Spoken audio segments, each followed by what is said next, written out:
বার বলুন তো মহামন্ত্রী, ভগবান গতকাল সারাদিন আসেনি, আজকেও দুপুর গড়িয়ে বিকেল হতে চলল। না, আমি বড়ই অস্থির বোধ করছি। মহারাজ, আমি খবর নিয়েছি, ভগবানের খুব জ্বর, একেবারে বেহুঁশ হয়ে আছে। কদিন ধরে যা স্নানের ঘটা, কেন এত স্নান কেন? নিজেকে ফর্সা করার জন্য। দেখতে তো ওই কালো ভূত, খালি খালি জল ঢাললে কি গায়ের রং পরিষ্কার হবে? হ্যাঁ, ও তাই নাকি? কিন্তু আমি তো ভগবানের রূপে মুগ্ধ নই, আর কথায় মুগ্ধ। তো এতে আবার এত কাণ্ড করা কেন? না না মহারাজ, ও একটা হাভাতে গোছের লোক, কোনোদিন ভাবেইনি রাজসভায় ঢুকতে পারবে, তাও আবার আপনার প্রিয় পাত্র হয়ে। ওদিকে বানিয়ে বানিয়ে মিথ্যে কথা বলতে তো ওস্তাদ, আর একটু হাসটানেরও স্বভাব আছে মহারাজ। সে কি, এ কথা তোমরা জানতে? হ্যাঁ মহারাজ, সেই জন্যই আমরা ওকে খুব একটা ঘাঁটাতাম না, খালি চোখে চোখে রাখতাম। তবে মহারাজ, আজ শুনলাম ওই জ্বরটা একটু বেশি মাত্রায় হয়েছে। ভগবান একেবারে বেহুশ মহারাজ। এখনই এখনই রাজবৈদ্যকে পাঠান, সে একবার অবস্থাটা দেখে আসুক। মহারাজ, আপনি দুঃখ পাবেন বলে এতক্ষণ আপনাকে বলিনি। আজ সকালে আমিও ভগবানের বাড়ির পাশ দিয়ে আসবার সময় ভগবানকে দেখে এসেছি। সে সত্যি অন্তিম শয্যায়। আমি কিছু ঔষধ প্রয়োগ করে এসেছি, কিন্তু তাতে বিশেষ কাজ হবে বলে মনে হচ্ছে না। তাহলে এখন উপায়? তাহলে মহারাজ, একমাত্র ভগবানকে ডাকা ছাড়া আর কোনো উপায় নেই। না না না না না, আমার ভালো লাগছে না। আমি আমি এখন একটু একা থাকতে চাই, একা।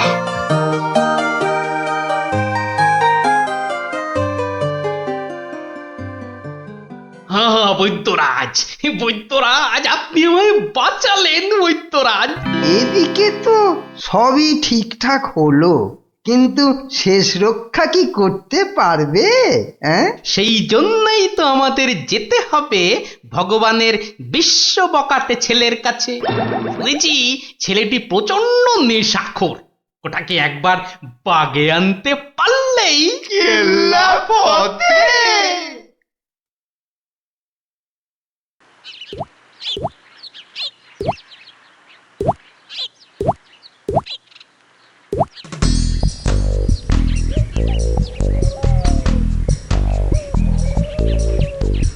এই যে বাবাজি, তুমি তো ওই ভগবানের ছেলে। শোনো, কি শুনবো জ্যাঠামশাই? তোকে 10টা টাকা দেবো, নিবি? নিবি? নিবি মানে? আলবাত নেব। কি করতে হবে?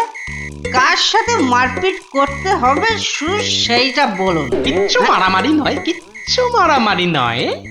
কাল শুধু ভোরে গলায় কাছা বেঁধে রাজামশাইয়ের কাছে গিয়ে বলবি যে তোর বাবা ভগবান মারা গেছে।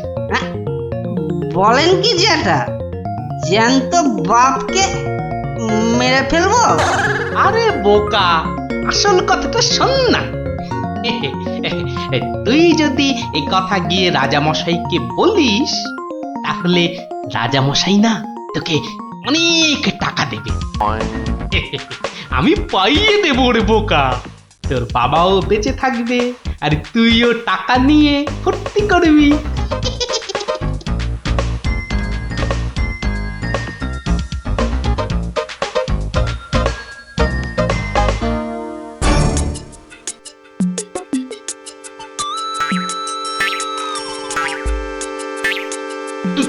তুমি? বাবা নেই, বাবা নেই, কাঠ নেই, শ্রাদ্ধ নেই, ফুল নেই, মালা নেই, পয়সা নেই,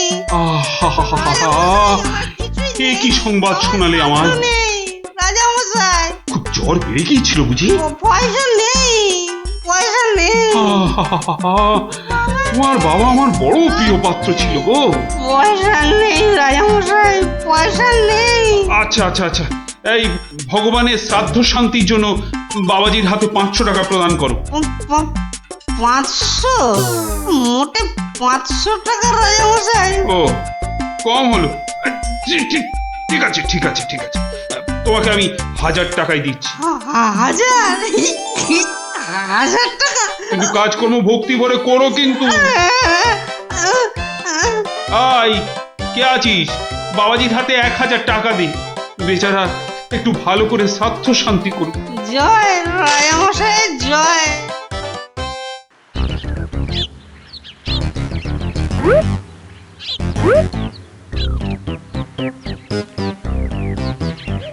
আজ 15 দিন হয়ে গেল তীর্থের কাকের মতো রাজবাড়ির দরজায় দাঁড়িয়েছিলাম। হতচ্ছাড়ারা আমার কোনো কথাই শুনতে চায় না, ঢুকতেও দেয় না।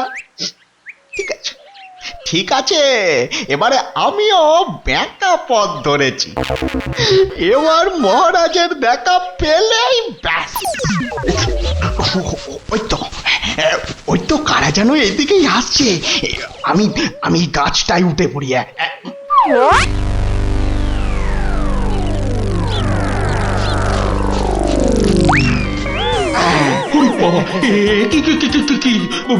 ভূত? ভূত না মহারাজ, আমি আমি আপনার ভগবান। ওরে বাবা, ভূত ভূত। সরে আসুন মহারাজ, সরে আসুন, বেটা ভূত হয়ে অনিষ্ট করতে এসেছে। না মহারাজ না, আমি মরিনি। মরলে তো আমাকে দেখতে পেতেন না। আমাকে তো আপনারা সবাই দেখতে পাচ্ছেন নাকি? হ্যাঁ বলুন, আপনারা দেখতে পাচ্ছেন তো? তোমরা কি ভগবানকে দেখতে পাচ্ছ? যখন অসত্য গাছ থেকে নামলো তখন তো দেখেছিলুম, এখন তো কই আমরা কিছু দেখতে পাচ্ছি না। এই যে আমার সামনে দাঁড়িয়ে আছে। কই মহারাজ, আপনার সামনে তো কিচ্ছু নেই মহারাজ। আমরা মাঠ, গাছপালা, আকাশ ছাড়া তো কিছুই দেখতে পাচ্ছি না মহারাজ। সে কি? ও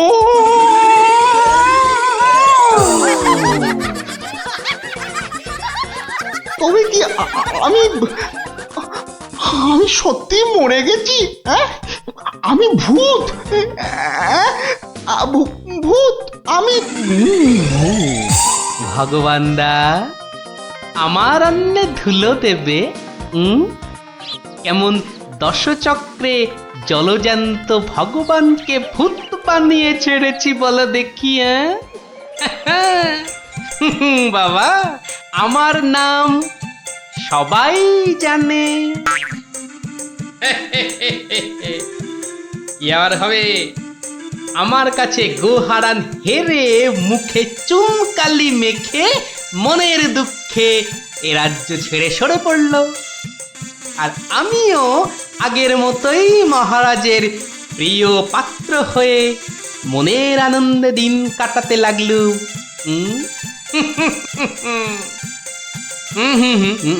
না না না, আর নয়। এখন আমাকে একটা বিশেষ রাজকার্যে আশের গায়ে যেতে হবে, বুঝলি? রাজার আদেশ। তোরা এখন সব বাড়ি যা, কাল আবার গল্প বলবো, কেমন?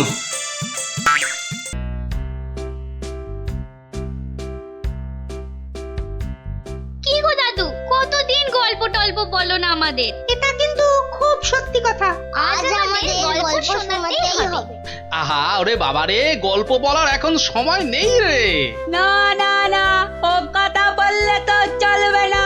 গল্প না বললে তোমাকে আমরা যেতেই দেব না। হ্যাঁ হ্যাঁ। আহা, এ তো খুব ঝামেলা হলো। আরে বাবা, ঝামেলা না করলে তুমি কি কোনো কথা শোনো নাকি?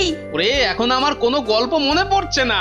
আচ্ছা দাদু, কদিন আগে যে ওই সোনার জিনিসটা খুঁজে পেলাম, সেটা কি হলো বললে না তো? কোন সোনার জিনিস? সেটা ভুলে মেরে দিয়েছো তো? বাহ, আমাদের দিয়ে খুঁজালে। ন্যাপলা দাদা সেটা খুঁজে পেলো, আর এখন ভুলে গেছো? ও হ্যাঁ হ্যাঁ, মনে পড়েছে মনে পড়েছে। তাও ভালো, মনে পড়েছে। না এবার বলো তো কি হলো জিনিসটার? আরে শুধু সেটা বললে তো হবে না, কেন সেটা খোঁচালাম সেটাও শোন তাহলে। বলো বলো। মুখে খালি বিগ বিগ টক, কাজের বেলায় ঢক ঢক। সকাল সকাল আবার শুরু হয়ে গেল। নিকুচি করেছে এমন সংসারের। হ্যাঁ, নিকুচি করেছে তোমার এমন সংসারে, যে সংসারে পুজো আচ্ছার দিন নতুন শাড়ি জামা কাপড় আসে না, সেটা আবার সংসার নাকি? তোমাকে নতুন শাড়ি দেওয়ার জন্য কি আমি আবার চুরি ডাকাতি করতে বেরোবো? সেটা করতে গেলেও তো যথেষ্ট মুরদ থাকা দরকার, যা তোমার নেই। আমার যখন কোনো মুরদি নেই, তাহলে আর এখানে পড়ে আছো কেন? কবে থেকে বলছি এবার আমার বোনাস হয়নি। দেখছো প্রতি মাসের মাইনেটাও ঠিকঠাক মতো হচ্ছে না, তাও তুমি সকাল থেকে সেই খেচর খেচর করেই যাচ্ছ। আমার ঢপে রাজার চাকরি করার কি দরকার? তাহলে এই বুড়ো বয়সে কি করব? আলু পটলে বেচবো? আরে আলু পটল ওলাও তো তার বউকে নিয়ে অন্তত কোথাও না কোথাও বেড়াতে যায়। আজ এত বছর বিয়ে হলো, তুমি আমাকে 5 মিনিটের জন্য কোথাও নিয়ে গেছো? ধুর তেরি, সকাল সকাল মেজাজটাই বিগড়ে দিলে। যত সব। উফ, এখন যে কি করি, তাই যে যাই, ধুর ভাল লাগে না। শুধু বাড়ির বউয়ের খটমট শুনতে হয়। তো একটা কিছু তো করতেই হবে, নইলে তো বাড়িতে টেকা যাচ্ছে না। তো করবোটা কি? এ কি প্যান্ডেল খুলে ফেলছে কেন? ও, কাল তো জগদ্ধাত্রী ঠাকুরের বিসর্জন। আচ্ছা, একটা কাজ করলে হয় না?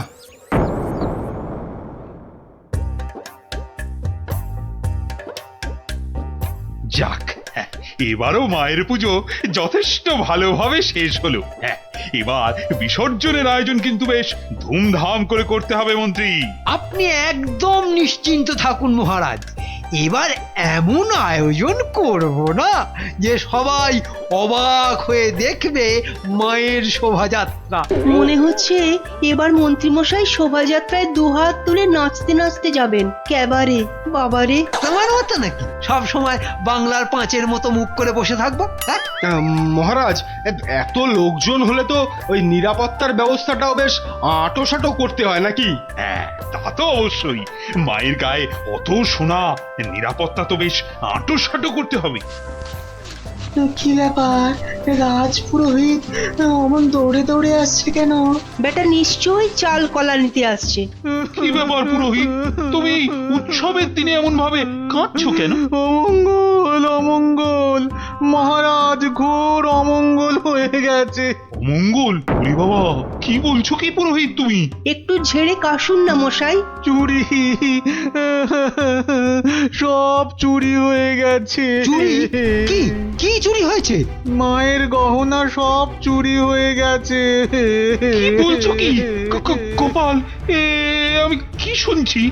দাঁড়ান মহারাজ, দাঁড়ান দাঁড়ান দাঁড়ান, পুরো ব্যাপারটা একটু ভালো করে শুনি তো।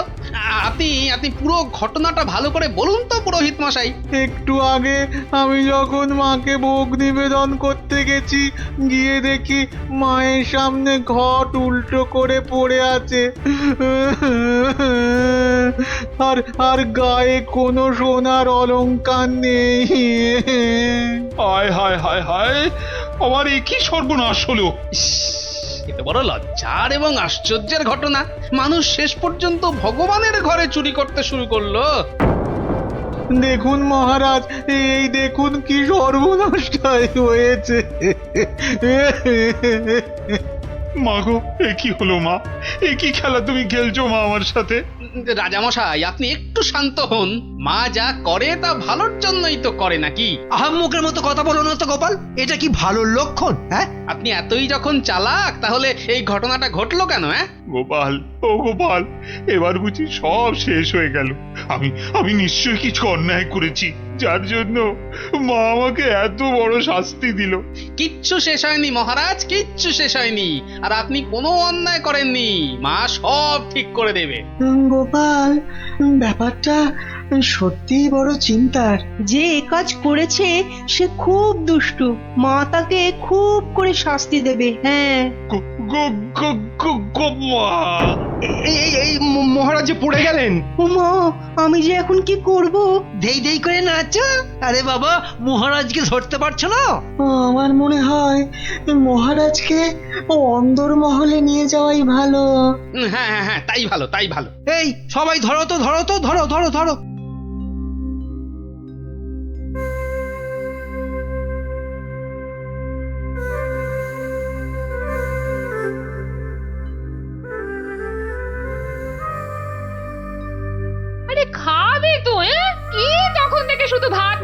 বেড়াচ্ছ, বলি হলোটা কি?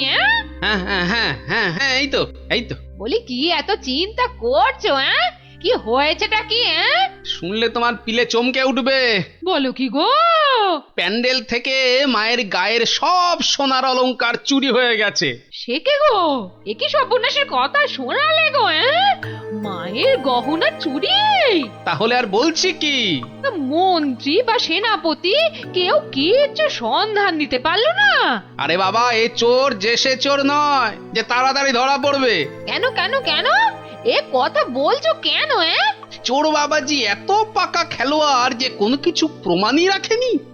দেখো, চোর যতই পাকা হোক না কেন, সে কিছু না কিছু প্রমাণ ফেলে দিয়েই যায় গো।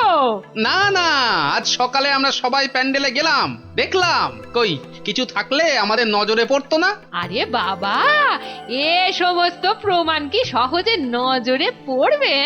আস্তে আস্তে ধৈর্য ধরে খুঁজে বের করতে হয় গো। বলছো? এ বাবা, তুমি একা একাই একটু খোঁজো না। আরে দূর, অত বড় জায়গা আমার একার পক্ষে খুঁজে বের করা সম্ভব নাকি? কেন কেন তোমার খুদে গোয়েন্দার দল কোথায় গেল গো? তাদের নিয়ে খোঁজো। এটা ঠিক বলেছে তো, ওদের কথা তো মাথা থেকে বেরিয়েই গেছিল। পুজোটা কেমন তাড়াতাড়ি শেষ হয়ে গেল না? আবার সেই দুবেলা পড়তে বসতে হবে। পুজোটা যদি সারা বছর ধরে হতো না, তাহলে কি মজাটাই হতো বল? পড়তেই হতো না। কি হলো, তোমরা কি খেলবে না? আজ কিন্তু চোর পুলিশ খেলবো। না না না না, আজকে তোরা সবাই পুলিশ। তাহলে চোর কে, তুমি? ওটাই তো প্রশ্ন, চোর কে? দাদু, প্যান্ডেলের ঠাকুর থেকে নাকি গহনা চুরি হয়ে গেছে। যদি চোরটাকে ধরতে পারতাম না, তাহলে এমন মারতাম। তাহলে চল তোরা আমার সাথে চোরটাকে খুঁজে বার করি সবাই মিলে। কিন্তু কি করে? হ্যাঁ হ্যাঁ বাবা, সেটা তো বলবোই, যেতে যেতে বলবো। চলো তাহলে।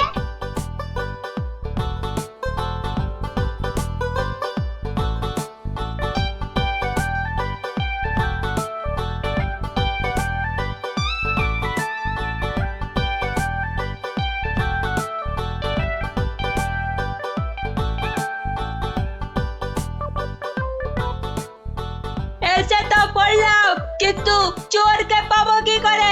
চোর পেতে গেলে আগে ভালো করে খুঁজতে হবে, বুঝলি? কিন্তু খুঁজবোটা কি? মায়ের যে গয়না চুরি গেছে তার কোনো কিছু টুকরো, চোরের কোনো প্রমাণ, এইসব আর কি। আচ্ছা, তার মানে চোরের হাত বা গা থেকেও তো কিছু খুলে পড়তে পারে। অনেক কিছুই হতে পারে। তাহলে শোন, তোরা সব দিক ভালো করে খুঁজবি, যদি কেউ কোনো কিছু দেখতে পাস তাহলে আমাকে ডাকবি, মনে থাকবে? আর তুমি কি করবে? আমিও খুঁজছি, কিন্তু ওদিকে।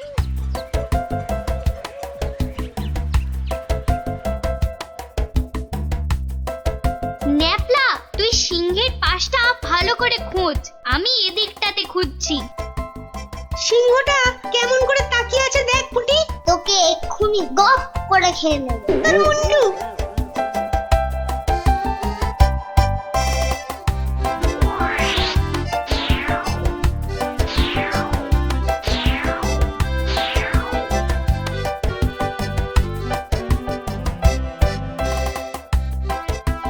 আচ্ছা গোপাল দাদু, চুরিটা কে করলো বলো তো? সেটা জানলে তো হয়েই গেছিল, বোকা হাদা।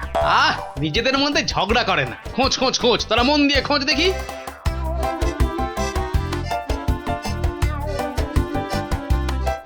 কি রে, তোরা কিছু পেলি? না তুই? বেটা চোরটা খুব চালাক, কোনো প্রমাণই রাখেনি। প্রমাণ না পেলে যে চোরটাকে ধরা যাবে না। বেটা সব সোনা ঝেড়ে দিয়েছে।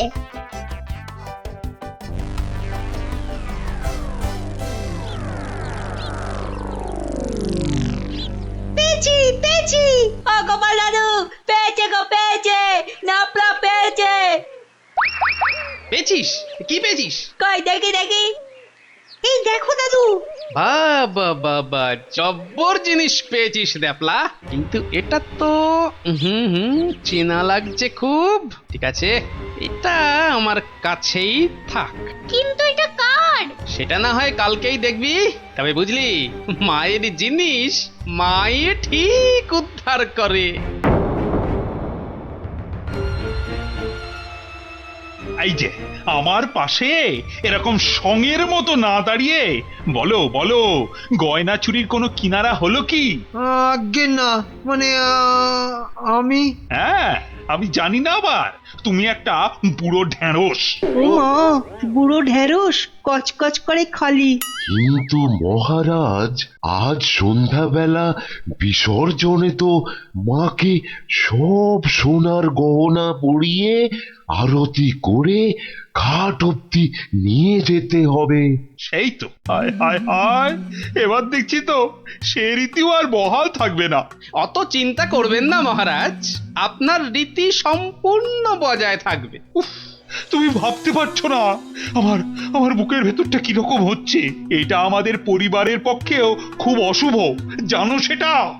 জানি, আর সেই জন্যই তো বলছি কিচ্ছু চিন্তা করবেন না। গোপাল গোপাল, এই সময় ইয়ার কি আমার কিন্তু একদম ভালো লাগছে না। এই দেখো, আমি আবার ইয়ার কি মানলাম কখন? গোপাল, এটা কিন্তু খুব বাড়াবাড়ি হয়ে যাচ্ছে। আর বাড়াবাড়ি এত বকবক না করে যা করার কিছু একটা করো তো মন্ত্রী। দেখি কি করা যায়। এ তো খুব চিন্তার বিষয় হলো। তুমি এখনো দাঁড়িয়ে? বিদে হও আমার চোখের সামনে থেকে। আগে মহারাজ, মন্ত্রী মশাইকে বলে কিছু হবে না। এ সমস্ত চোর ডাকাতদের ধরার দায়িত্ব তো সেনাপতির। সেই তো, গোপাল তো ঠিক কথাই বলেছে। ও তাই? তা সে বাবাজি তো দেখছি একেবারেই চুপচাপ। তোমাকে কে বললো যে আমি চুপচাপ? আমি ভেতরে ভেতরে ঠিকই কাজ করছি। সে যে কি কাজ করছো সে প্রমাণ তো আমি হাতে নাতেই পেয়েছি। কি বলতে চাও তুমি? হ্যাঁ, না না না, আমি আর কি বলবো। কি সেনাপতি মশাই, আপনার হাতটা এমন ফাঁকা ফাঁকা দেখাচ্ছে কেন? মানে গোপাল, এই সমস্যার মাঝে তুমি আবার সেনাপতির হাত নিয়ে পড়লে কেন? কারণ তো আছেই মহারাজ। কারণ আবার কি? হ্যাঁ, কারণ আবার কি? এত না বকে ধরে দাও না বাবা চোরটাকে, শুধু মুখে ফটর ফটর। ধরবো, কিন্তু তার আগে আমার প্রশ্নের উত্তরটা দিন না সেনাপতি মশাই। দেখেছেন তো মহারাজ, দেখেছেন গোপালের কাণ্ডটা দেখেছেন। আসল কাজের কিচ্ছু নেই, শুধু অকম্মার গোসাই। তুমিও তো গোপালের প্রশ্নের উত্তরটা দিয়ে দাও না বাবা, লেঠা চুকে যায়। আচ্ছা, গোপালের কি ওটা একটা প্রশ্ন হলো যে তার আমাকে উত্তর দিতে হবে? সেটা অবশ্য ঠিক। আচ্ছা, সেনাপতির হাত ফাঁকা লাগছে মানে গোপাল? মানে হলো গিয়ে, সেনাপতি মশাইয়ের হাতে দুদিন ধরে যে হীরের আংটিটা দেখছিলাম সেটা তো দেখছি না, তাই বললাম যে সে ওই খুলে রেখে এসেছি। হলো তো গোপাল, শান্তি হলো? হলো না। তা খুলে রেখে এলে এখন আবার নিয়ে আসতে পারবেন তো? এই সেনাপতি পারবে তো? এ তো আচ্ছা জ্বালা হলো। হ্যাঁ, সেই তখন থেকে গোপাল হীরের আংটি নিয়ে পড়েছে। আংটিটা? ও না না, মানে হ্যাঁ, ওটা ভেঙে গেছে তো, তাই ওটাকে আবার গিন্নি অন্য কিছু একটা তৈরি করতে দিয়েছে। একটু ভালো করে মনে করে দেখুন সেনাপতি মশাই, ওটা খুলে রেখে এসেছেন না ভেঙে গেছে বলে আপনার গিন্নি ওটা দিয়ে অন্য কিছু তৈরি করতে দিয়েছেন? আর বাবা বলছি তো, আমার গিন্নি ওটা দিয়ে অন্য কিছু তৈরি করতে দিয়েছে। আপনি মিথ্যা বলছেন। এই দেখুন, এই সেই আপনার আংটি যেটা আপনি ভুলে মায়ের কাছে রেখে এসেছিলেন। হ্যাঁ,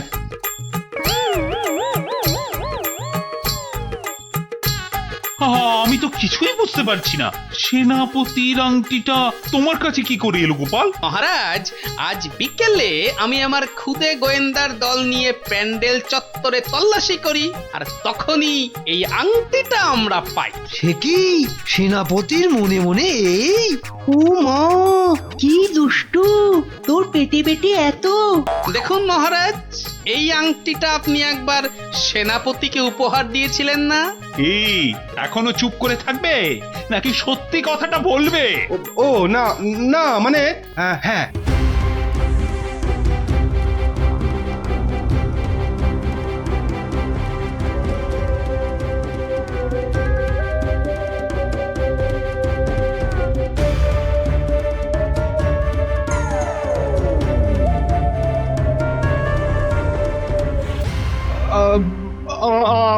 আমার ভুল হয়ে গেছে মহারাজ।